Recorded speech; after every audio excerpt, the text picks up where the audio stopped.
పరకామణి చోరీ కేసులో సూత్రధారి పాత్రధారి ఈ భూమన కరుణాకర్ రెడ్డి అని మంత్రి అనగాని సత్యప్రసాద్ ఆరోపించారు. పరకామణి కేసులో అతి త్వరలో విచారణ నివేదిక వస్తుందన్నారు. దాంతో నిందితులు ఎవరు అనేది తెలిసిపోతుందని చెప్పారు. దేవుడి సొమ్మును దొంగతనం చేసిన వ్యక్తిని కాపాడేందుకు రాజకీయ చరిత్రలో ఎన్నడూ చూడలేదని తెలిపారు. అయితే పరకామణి కేసులో భూమన ఉన్నాడు కాబట్టే విచారణపై వ్యంగ్యంగా మాట్లాడుతున్నారని ఆక్షేపించారు అనగాని సత్యప్రసాద్.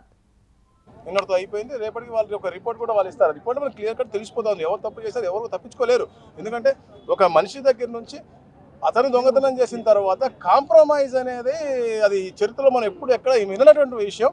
అది కూడా ఎవరైతే వెళ్ళారో, ఎవరైతే మన సిఐడి పిలిచిందో వెళ్ళారో వాళ్ళు కూడా చెప్తా ఉన్నారు తప్పు జరిగింది, ఎవరైతే తప్పు చేశారో వాళ్ళని అరెస్ట్ చేయండి అని చెప్తా ఉన్నారు. కాబట్టి అంటే వాళ్ళలో కొందరు దొంగలు అని చెప్పేసి వాళ్ళే ఒప్పుకుంటా ఉన్నారు. కరుణాకర్ రెడ్డి గారు కూడా వ్యంగ్యంగా మాట్లాడడం జరిగింది సార్. కేసు గురించి కూడా వ్యంగ్యంగా మాట్లాడారు. అసలు వ్యంగ్యంగా మాట్లాడే అర్హత అతనికి లేదు. అసలు జీవితంలో దేవుడి మీద భక్తి ఉందో తెలియదు, ప్రాంతాల మీద, మనుషుల మీద, పేద ప్రజల మీద ఉందో లేదు. అలాగే ఎందుకంటే ప్రతి విషయంలో మీరు చూస్తూ ఉంటే తిరుమల తిరుపతి దేవస్థానం, ఎందుకంటే ఏడుకొండల స్వామి ఈ ప్రాంతాన్ని సుభిక్షంగా అందరినీ కూడా తెలుగు వారందరూ కాపాడుతున్న గొప్ప స్వామి. అలాంటి స్వామి మీద కూడా హేళనగా గతంలో కూడా మాట్లాడిన విషయం మీకు తెలిసిందే.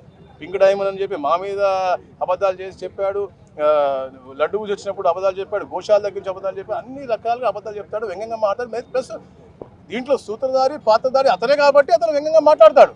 పరకామణి కేసులో మనం అందరం చూస్తా ఉన్నాం. ఇప్పుడు ఆ భూములన్నీ కూడా ఎవరైతే నిందితులు ఉన్నాడో అతని దగ్గర నుంచి ఎవరు బినామీలకి మార్చుకున్నారు అనేది కూడా తప్పకుండా రాబోయే తెలిసిపోతారు. రేణుగుంట సబ్ రిజిస్టర్ ఆనంద్ రెడ్డి గారు మళ్ళీ అది మినిస్టర్ చెప్పినా కూడా ఆరోపణలు అవుతున్నాయి. ఆ ప్రొసీజర్లో ప్రాబ్లం వచ్చింది, దాంట్లో మేము తప్పకుండా తీసేయాలని చెప్పేసి మేము ఇచ్చాము.